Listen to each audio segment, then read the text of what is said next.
Is Fatima Go.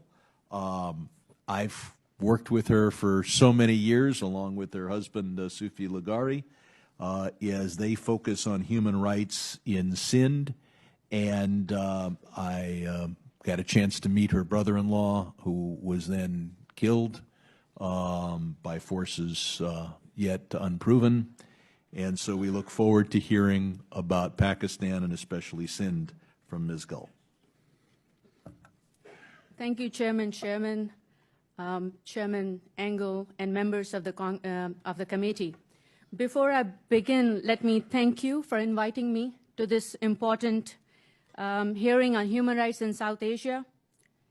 Mr. Chairman, on September 15, 2019, religious extremists attacked schools, temples, houses, and businesses of Sindhi Hindus in Ghotki, a town in Sindh province of Pakistan.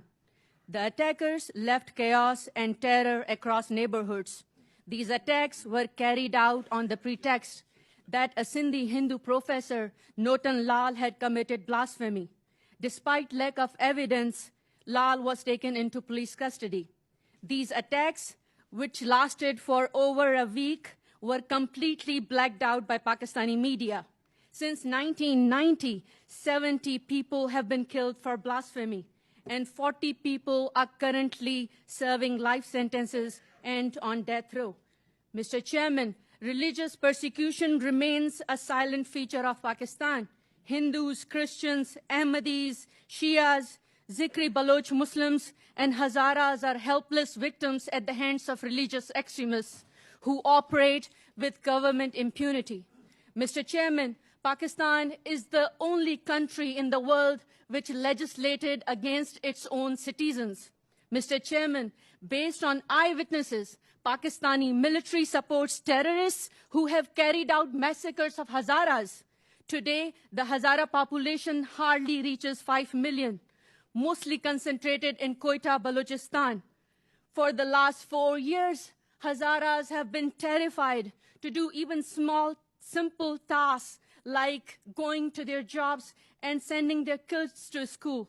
Mr. Chairman, when comparing violence against women in countries, Pakistan ranks 6th most dangerous country for women in regards to violence and rape.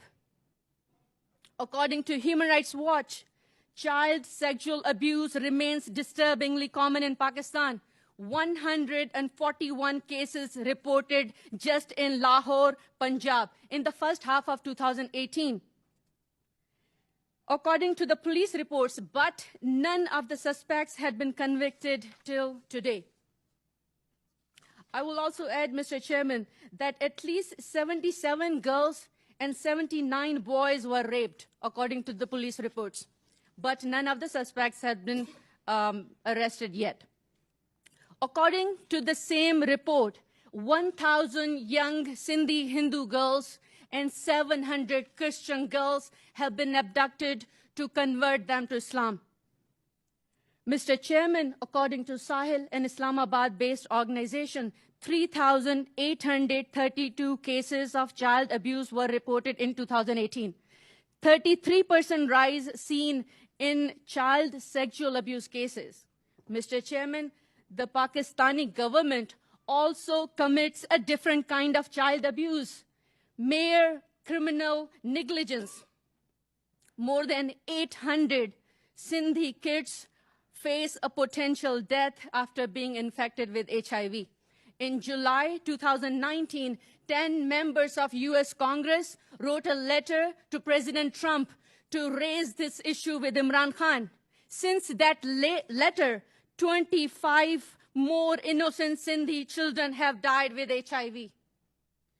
With the amount US aid Pakistan consistently receives for its public health sector, I'm only talking about public health sector, this HIV crisis should not have occurred at all.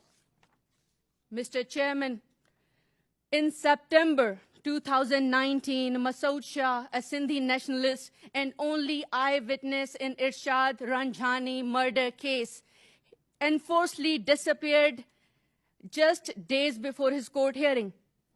When Mr. Shah's brothers and friends went on to protest for his recovery, they themselves were abducted in the middle of the night. We are talking about total 11 people, including 4 brothers of Masood Shah. Eventually, they were produced before a court in Karachi. Now they are falsely accused of treason. Their defense lawyer said it is unprecedented when persons are charged on sedition for merely raising slogans and implying signs. Mr. Chairman, here are just some of the recommendations I want to mention here. Pakistan should pass a legislation that criminalizes forced conversions of these young girls. Majority of them are minor. Pakistan should allow journalists and full access to Balochistan, Khyber Pakhtunkhwa, and Sindh. Thank you.